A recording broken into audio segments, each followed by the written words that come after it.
ワールド3315です。今回はフォードの FE427 サイドオイラーエンジン。これのリビルドをしていこうかと思ってます。これはですね、実は以前僕の動画でセッティングをしましたオレンジ色のコブラ。これに積んであるエンジンなんですね。それでなんでセッティングしたのにリビルドをしなきゃいけないかっていうところなんですけど、この車はですね、実はエンジンはオーバーホール仕立てっていうことで、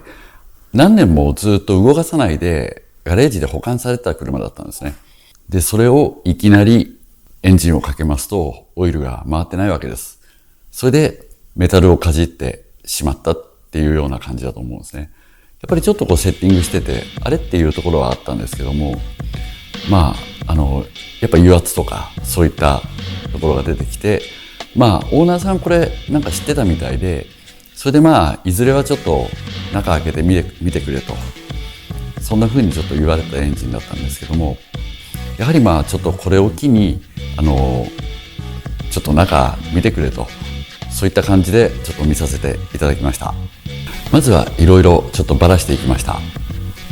そうしましたら、やはり一番前のジャーナル、クランクシャフトのシンボルの輪っかのところですね。そこのところはやっぱり摩耗してガリガリになってます。それで実際のところはこれアンダーサイズって言いまして、クランクシャフトのシンボル、そこのところを削るわけですね。で、削って整えた分だけこのエンジンベアリングを分厚くする、そういうやり方なんですけども、どこまで削ればちゃんと綺麗に出てくるのか、かなりこれコネクティングロッドの方には熱が加わってます。で、熱が加わってるっていうことは見た目削って綺麗であっても、実は顕微鏡レベルで見ると金属の表面ってなんですかね、ひび割れた砂漠みたいなイメージ、あんな風になってることが多いので、本当にそれを全部削り落として本当の深淵を出すってなりますと、どのぐらいやればいいのか、一回ちょっとそれは内燃機屋さんの方で計測をしていただきまして、一応20アンダーでいけるっていうことだったので、20アンダーのエンジンベアリングを用意して、クランクシャフトの研磨ですね、それをお願いしました。あとは、熱が入っているのでエンジンブロックのジャーナル、そこの部分ですね、この本当の輪っかのところ、ここのところなんですけど、そこの輪っかが深淵出ているかどうかで、これも最悪はちょっとラインボーリングって言いまして、ここの深淵を一削り、一皮むいて本当の深淵を出す、そういう作業が必要になると思います。そしてブロックをですね、これ出してる間にまず我々の手元でできること、シリンダーヘッド、これですね、シリンダーヘッドの方はバルブのすり合わせをちょっと始めようかなと。そしてそういうふうにやっていてチェックをしていたところ、バルブが曲がってたんですね。で、曲がってるバルブがありまして、それで結果的には交換で、曲がってるっていうことはバルブガイド、このバルブが刺さってるところの、バルブの押さえですね、そこもガバガバになってないかどうかっていうようなちょっとチェックも必要です。で、念入りなチェックをして、一応こうなりましたら新品バルブを用意しまして、で、すり合わせをして全部チェックをした上で組み上げていきます。内燃機屋さんからブロックが上がってきましたらば、一通りクリアランスのチェックを行います。で、クリアランスのチェックを行う際にこのエンジンが、ちょっと特殊なんです。普通はメインキャップってクランクシャフトを押さえてるところって上からボルトが入ってるだけなんですけど、実はですね、これ横からも引っ張ってるっていうちょっと特殊なエンジン。そこのところはただただ穴が開いていてボルトが入るだけなので、やっぱりオイル漏れとかそういったところもかなり神経質になってやんなきゃいけないエンジンなんですね。あと難しいのはシボレーなんかとは違いまして、シボレーすごくよくできてると思うんですけど、このエンジンは抱き合わせてるところが多いんですね。例えばクランクシャフトの一番後ろのメインキャップ、これはブスッと刺さったらばその上にオイルパンが来るわけですね。ですから、かなりちょっと特殊で、とにかくかませてっていうところがすごく多いんです。そしてクランクシャフトを踏んで、手で軽く回るかどうか、そういったチェックも必要になると思います。やはりオーバーホールしたてっていうこともありまして、ピストンも確かに交換されてオーバーサイズ、ちょっと大きいボアアップされているんですね。それで、ボアアップをされていて、シリンダーの方もすごく綺麗で、あと、ピストンクリアランスなんかも、無難なところ、ちゃんと出てます。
あとはシリンダーヘッド。シリンダーヘッドの方が、出来上がりまして。で、結果的にはシリンダーヘッドの表面も研磨しました。やっぱり、大体こういうのって反りとかあると後でめんどくさいことになるので、ヘッドガスケット抜けちゃったみたいな症状になります。オーバーヒートの原因にもなります。それで、計測するんであれば、じゃあ研磨お願いしますと。それで、100分の4ミリかな。そのぐらいの、研磨になりました。で、完全に面が出ていまして、ブロックの方はもう全く面もきちっと出ていたので、これはですね、オイルストーンを当てて、表面を慣らしていきます。結構こうツルツルに綺麗になる状態なので、これで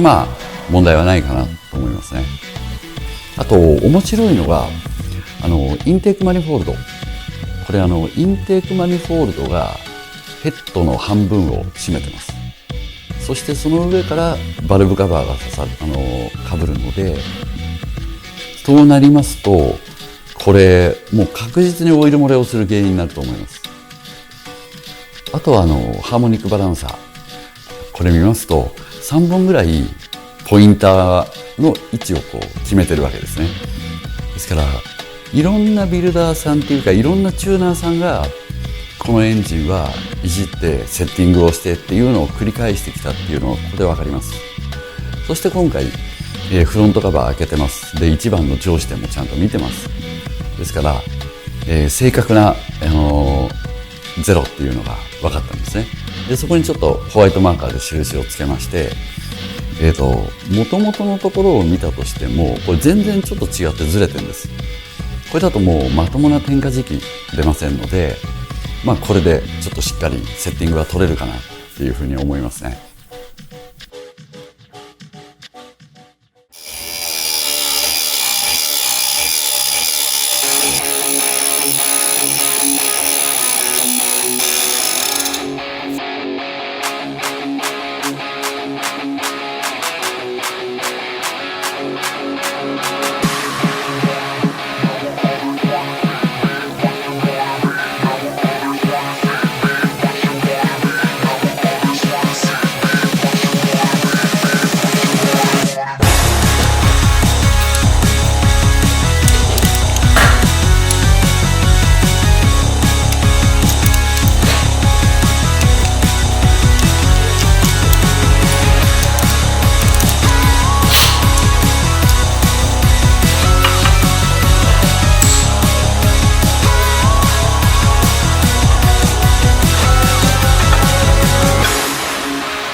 スッと入ってて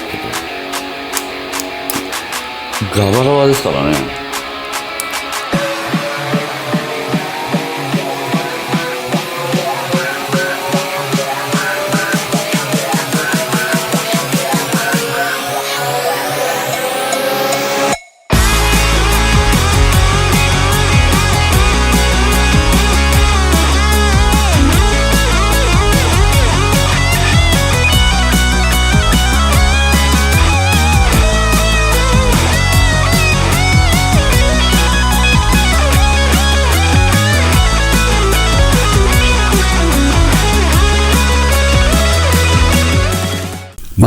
ちょっと今回この